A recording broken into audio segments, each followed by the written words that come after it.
The land of Qoom-e-Jabareen was quiet in the early hours of morning, when the sun had not yet burned the sand and the air still felt gentle.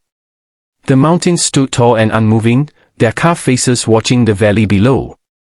Wind passed softly between stone homes, touching walls shaped by hands that believed they would last forever. In those moments of stillness, the land almost seemed peaceful, as if nothing dark had ever lived there. But beneath that calm surface rested a long history of pride, fear, and forgotten gratitude. The people of Qoom-e-Jabareen believed they were chosen by strength. Their bodies were tall and powerful, their voices deep and commanding. They spoke loudly, walked heavily, and left marks wherever they went. Their cities were built not with humility, but with defiance. Homes were carved directly into rock, not because they needed shelter, but because they wanted proof that they could bend the earth to their will. Each stone wall was a message to the world that they could not be moved. In earlier generations, their ancestors had known gratitude. They had spoken of the Creator with respect and fear. They had shared water and food and offered help to travelers crossing the desert. But as time passed, comfort replaced humility. Strength replaced faith. The people began to look at their bodies, their cities, and their wealth and believe these things belong to them alone. Slowly, quietly, the remembrance of Allah faded from daily life. His name was spoken less, and when it was mentioned, it was treated as a tradition, not a truth. Life in Qoom-e-Jabareen became harsh for anyone who was not strong. The weak learned to stay silent. The poor learned to lower their eyes. Justice was no longer something given freely. It was controlled by those in power and sold like goods in the market. Leaders ruled with force instead of wisdom. They believed fear was respect and obedience was loyalty. When people suffered, they were told it was their own fault for being weak. Children were raised to admire dominance. They were taught that kindness was foolish and mercy was dangerous. Stories told at night were not about wisdom or patience, but about conquest and control. The people laughed when they heard about other nations who had fallen. They believed destruction could never reach them. Their stone homes, their strength, and their numbers made them feel protected. Then, among them, a voice began to speak differently. It was not loud or threatening. It did not come from a king or a warrior. It came calmly, reminding them of what they once knew. The message was simple. Strength is a test. Power is a responsibility. Blessings are not proof of favor, but opportunities for gratitude. The voice warned them that arrogance leads to blindness, and blindness leads to ruin. It asked them to stop oppressing one another and to remember Allah before it was too late. At first, people listened out of curiosity. Some felt uncomfortable, as if something long forgotten was being stirred inside them. But discomfort quickly turned into anger. The leaders mocked the message. They said that if Allah wanted to punish them, He would have done so already. They said their strength was proof that they were right. The voice was called weak. It was called dangerous. It was treated as a threat to order. As days passed, the warnings continued, patient and steady. But patience was something Qoom-e-Jabareen no longer understood. They preferred certainty, control, and pride. The message reminded them of limits, and limits were unacceptable to people who believed they had none. Slowly, the voice was pushed away, ignored, and finally silenced by threats.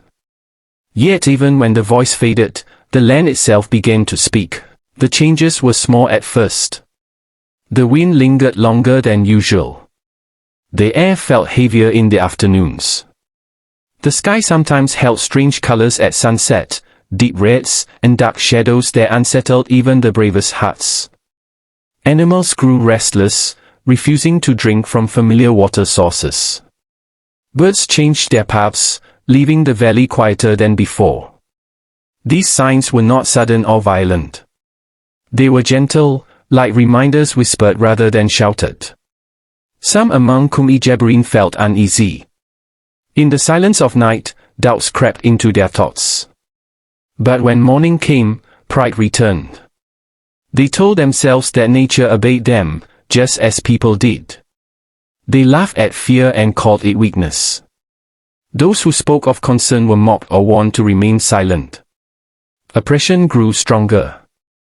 The leaders, feeling challenged by invisible doubt, tightened their control. Punishments became harsher.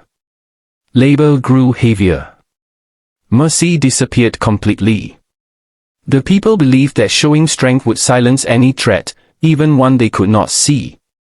They did not realize that cruelty was not protecting them, but pushing them further from safety. One evening, as the sun disappeared behind the mountains, a cloud appeared on the horizon. It was large and dark, stretching wide across the sky. The people gathered to watch it. Some smiled, hoping for rain. Others felt a strange fear they could not explain. The leaders announced that it was a blessing, proof that their land remained favored. Celebrations were prepared. Fires were lit. Songs were sung beneath the growing shadow. But the cloud did not bring rain. The wind came first, cold and sharp. It did not move like ordinary wind.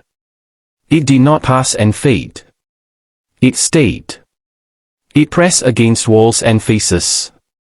It howled through narrow streets, carrying dust and small stones. Doors shook. Fires went out. Voices struggled to be heard. Still, the people believed this too would pass. They had survived storms before. They had survived enemies. They trusted their stone homes and their strength. The wind grew stronger. Night fell, but darkness did not bring calm. The sound of the wind filled everything. It felt alive, deliberate, searching. Some people tried to leave their homes, only to be thrown to the ground. Others clung to walls, realizing too late that stone could crack. Fear spread quickly now, moving faster than pride ever had. For the first time, the people of Qoom-e-Jabareen felt small. The storm did not stop after one night. It continued into the next day, and the next. The wind tore through the valley without rest. It lifted roofs, shattered doors, and broke walls that had stood for generations. Stone homes collapsed as if they were made of sand. The strength the people once trusted meant nothing against a force they could not fight. Cries for help filled the air, but they were swallowed by the roar of the wind. Families were separated. Leaders who once commanded fear now begged for mercy. The strong were thrown like leaves. The proud were humbled without effort. There was no place to hide, no weapon to use, no command that could stop what was happening. In the chaos, memories returned. Words once spoken in warning echoed in frightened minds. People remembered the message they had mocked. They remembered how they had laughed at humility and rejected mercy. Regret arrived, heavy and sharp, but it came too late. Repentance requires time, and time had run out. The wind carried more than destruction. It carried realization. The people understood, in their final moments, that their greatest sin was not strength itself, but the arrogance that followed it. They had believed power made them untouchable. They had believed blessings were earned rather than given. They had believed they were above accountability. The storm lasted for days, until nothing remained standing. When it finally stopped, silence fell over the land. No voices. No movement. Only broken stone and empty space. The valley that once echoed with pride was now a place of warning. Qoom-e-Jabareen was gone. Time passed, as it always does. Sand covered the ruins. Wind softened the sharp edges of destruction. Travelers who passed near the valley felt an unease they could not explain. They spoke quietly, sensing the weight of what had happened there. The story of Qoom-e-Jabareen survived not through buildings or bloodlines, but through lessons carried forward. Their destruction was not sudden, and it was not unjust. It was the result of choices repeated again and again. They were given strength and abundance, guidance and warnings. They were given time to reflect and change. But they chose arrogance over humility, oppression over justice, and denial over truth. The story remains because it speaks to every generation. It reminds us that power without gratitude leads to blindness. That strength without mercy becomes cruelty. That no nation, no matter how advanced or confident, is beyond accountability. The ruins of Qoom-e-Jabareen whisper a quiet truth to those willing to listen. True strength is not in stone or muscle. It is in humility, justice, and remembrance. When those are lost, even the strongest can fall. And so the land remains silent, holding its lesson beneath the sand, waiting for hearts that are ready to hear it.